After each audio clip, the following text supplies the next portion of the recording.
Isa pang good news.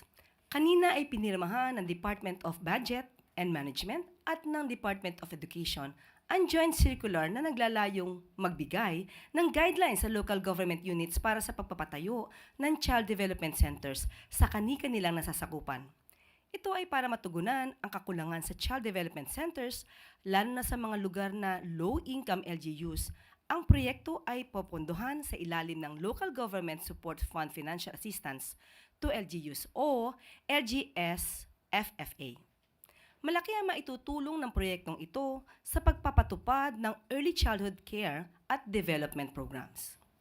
Pagkatapos mapirmahan ang joint circular, ay epektibo na ito.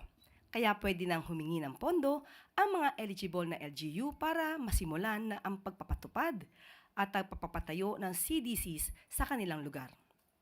At para mabigyan ng iba pang detalye tungkol dito, at para sa programa ng DepEd patungkol sa massive feeding program para sa mga estudyante, makakasama natin ngayon si Education Secretary Sani Angara.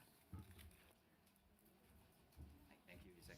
Ay kaisa Magandang ng hapon po. bansa sa pagbuo ng isang matatag na bukas para sa bagong henerasyon. Kaugnay nito, sinisigurado din natin ang bawat K-12 learners ay nagiging at nananatiling batang matatag. Kung kaya, kabilang sa mga isinusulong ng DepEd ang mga programang nagtataguyon ng kalusugan at kapakanan ng mga mag-aaral at tumutulong sa mga eskwelahang maging matatag at healthy learning institutions. Sa pamamagitan ng Oplan Kalusugan sa DepEd, tinutugunan natin ang mga pangangailangan ng mga mag-aaral sa iba't ibang aspeto ng kanilang kalusugan. Ang School-Based Feeding Program o SBFP na mas pinatatag ng masustansyang pagkain para sa Batang Pilipino Act ay nagpapakain ng hot meals at nutritious food products kasabay ng pagpapainom ng gatas sa mga mag-aaral na kulang sa tamang nutrisyon. Sa pagpapatupad natin ng SBFP, nagkakaisa ang iba't ibang mga sektor, mga lokal na pamahalaan, mga lokal na magsasaka at small and medium entrepreneurs, mga miyembro ng pamayanan, kabilang ang mga magulang, mula sa produksyon ng pagkain at gatas hanggang sa paghahanda ng mga ito. Ito'y upang matiyak na makuha ng mga mag-aaral ang kailangang enerhiya at sustansya. At ngayong school year 2024 to 2025 ay pinalawig pa ang pagpapatupad ng SPFP sa loob ng 175 days hanggang sa National Learning Camp para sa regular component at 43 days para sa meal feeding component para sa mga wasted at severely wasted kindergarten to grade 6 learners. Bukod pa rito, ay inilulunsad din ang pilot implementation ng Universal Feeding para sa mga kindergarten learners ano pa man ang kanilang nutritional status para sa mga piling eskwelahan sa buong bansa na mayroong mataas na prevalence ng malnutrition.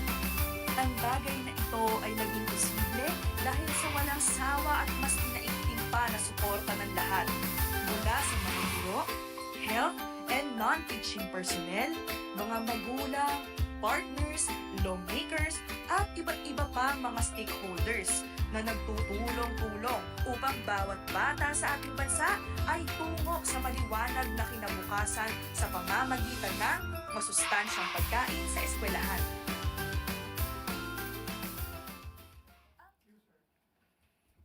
Hi. Good morning sa lahat. May statement pa. Hello. Good afternoon. Good morning.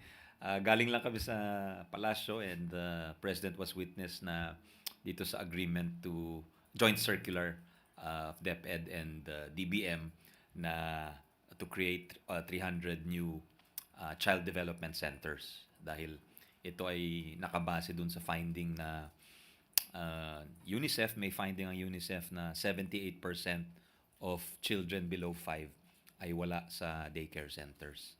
So, sabi nga ni Presidente, kahit may batas tayo requiring each municipality to build a daycare center because of dun sa kulang sa pananalapi, hindi na pondohan ng ibang low-income municipalities. So, itong programa ni Presidente today yung utos niya, which came just a few weeks ago, by the way.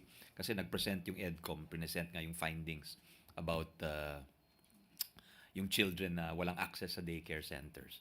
At saka yung importance of early childcare and education. So, inutos niya kagad. Tapos ngayon, nandito na tayo. Nagkumilos din ng DBM. Meron tayong 1 billion for 300 plus daycare centers. And most of them will be in Visayas and Mindanao. I think close to 240, 239 yata yung nasa Visayas and Mindanao. Special target to BARM, which is experiencing the highest highest levels of hunger in the country.